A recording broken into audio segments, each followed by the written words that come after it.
Hello and welcome to the ScrapbookPal YouTube channel.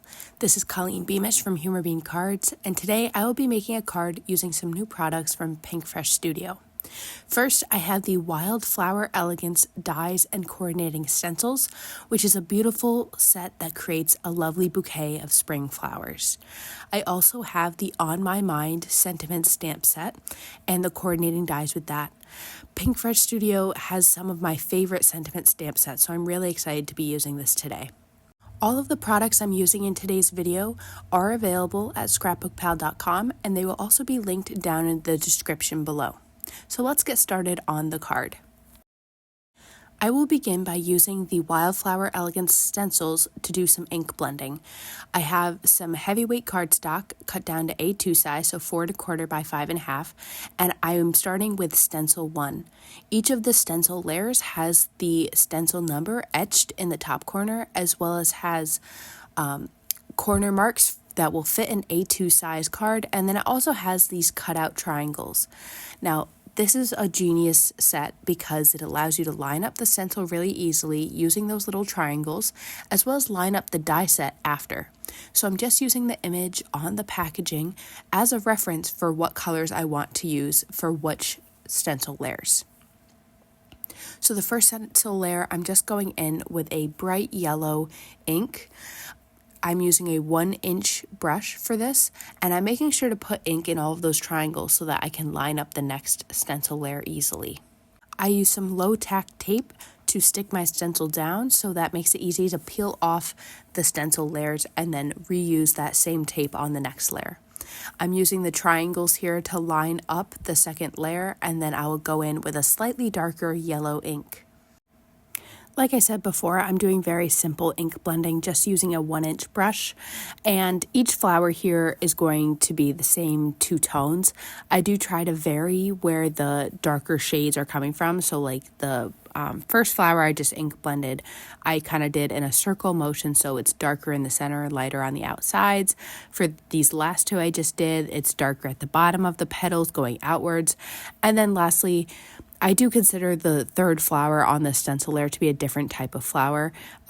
I grew up with a mom that was very into flowers, so I do know that I would say these are brown-eyed Susans and then a daffodil. So I want the daffodil in that upper right corner to be a little lighter. So I'm just using the excess ink already on the stencil to color that in rather than revisiting my ink pad and inking up too much. So I'll just keep blending until I like the look of it. I'll take a little peek to see how the colors are looking, and then I'll move on to the next layer. Now, when I was first putting this down, I was really confused, but then I realized that stencils 3 and 4 are both on the same sheet. So the top half of this stencil layer is stencil 3, and then the bottom half is stencil 4. So just be aware of that when you are lining up your stencils. And here I'm going to prioritize lining up the triangles rather than the corner lines for the piece of paper. So you can see here the centers of the flowers all line up, and I'm referencing that top triangle. Now, because the bottom stencil does is on the page, I typically have an issue with ink blending where I don't want to be ink blending. So I'm actually going to mask off that bottom petal, and I actually should have masked even lower. I should always mask more than I think I need to because I get a little crazy with the ink, I suppose. But I switched to a 1/2-inch blending brush from Pinkfresh Studio, and that just allows me to control the ink a bit more because I don't want everything on this stencil layer to be the same color.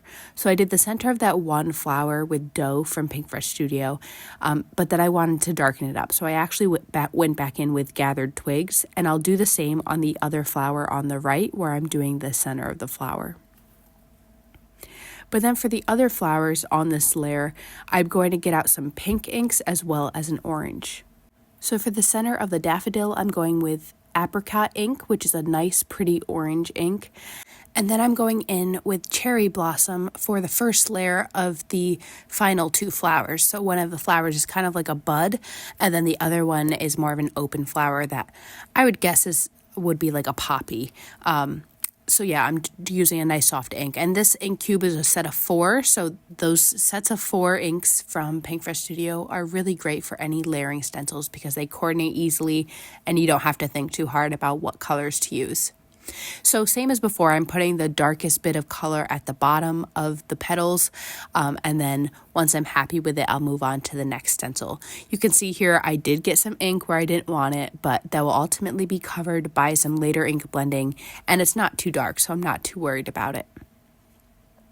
Now this is stencil 4, so I'm just moving up the stencil so that it lines up with the top triangle again.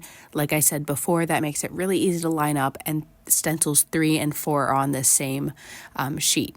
So now I'm going in with Peony for my second shade of pink for those pink flowers. I ultimately wanted to go a little bit darker, so I do end up coming in with color Begonia, which is just a really stunning pink color.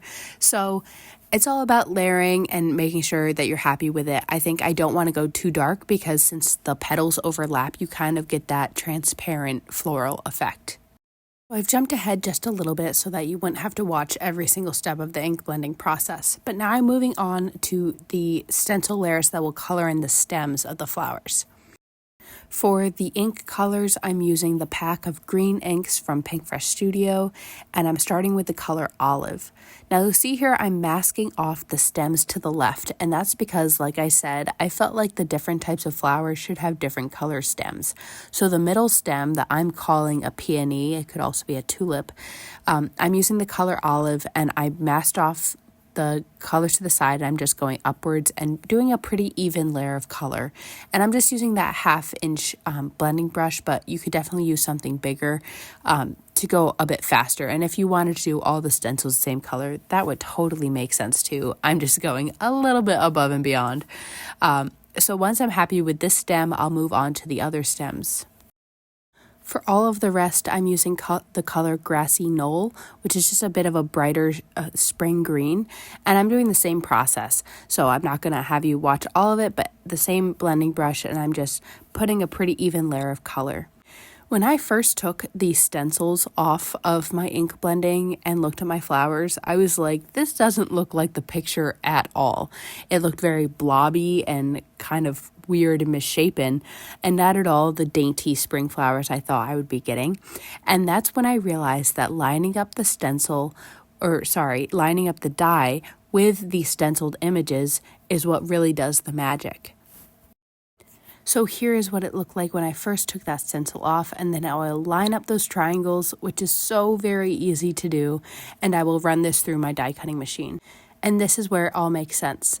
There's some ink around the outside so that when you die cut it out, it doesn't have white edges around the outside, but it actually goes edge to edge with ink, and the stems come out very dainty without having tried to ink blend on very small stems, which I think we all know can be a real pain to do.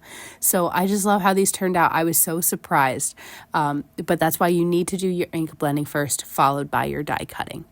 So now let's get to assembling my card. So first of all, I'm just creating my background using the On My Mind stamp set. So I'm just going to take a couple of sentiments from that stamp set. I have a piece of pink cardstock here. It's cut down a little bit smaller than an A2 card. And I'm just going to use my acrylic block and some ink, and I'm just going to stamp a sentiment. I'll actually use 2 different sentiments, and I'll stamp it randomly across the back of this card panel. And this process is just so very easy, but it makes like a really elegant background. The main component of that is also that I'm using an ink color that coordinates with the color of my cardstock. So it's the same color of pink for that tone-on-tone effect.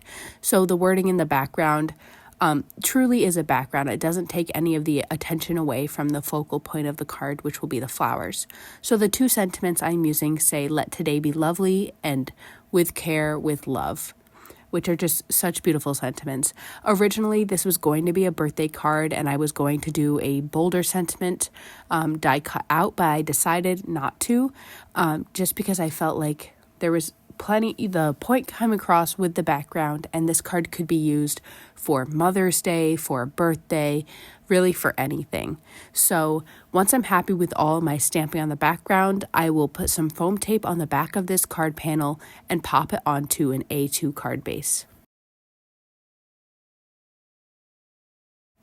Next, I will also put some foam tape on the back of my flowers. I just trimmed down a bunch of tiny pieces to fit behind all of the flowers and the stems, and I'll just stick this right down, kind of off to the right side of my card.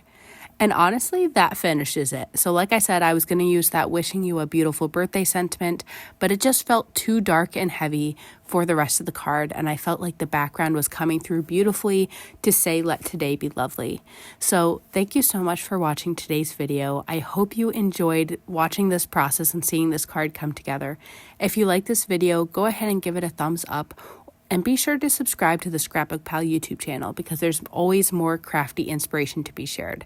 Thanks for watching. Bye.